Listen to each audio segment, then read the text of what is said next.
সহিহ বুখারী ঈমান অধ্যায় হাদিস নং ৩৯।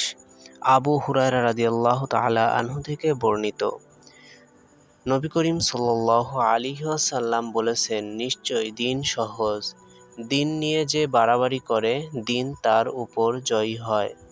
কাজেই তোমরা মধ্যপন্থা অবলম্বন করো এবং মধ্যপন্থার নিকটে থাকো, আশান্বিত থাকো এবং সকাল সন্ধ্যায় ও রাতের কিছু অংশে ইবাদত সহযোগে সাহায্য চাও।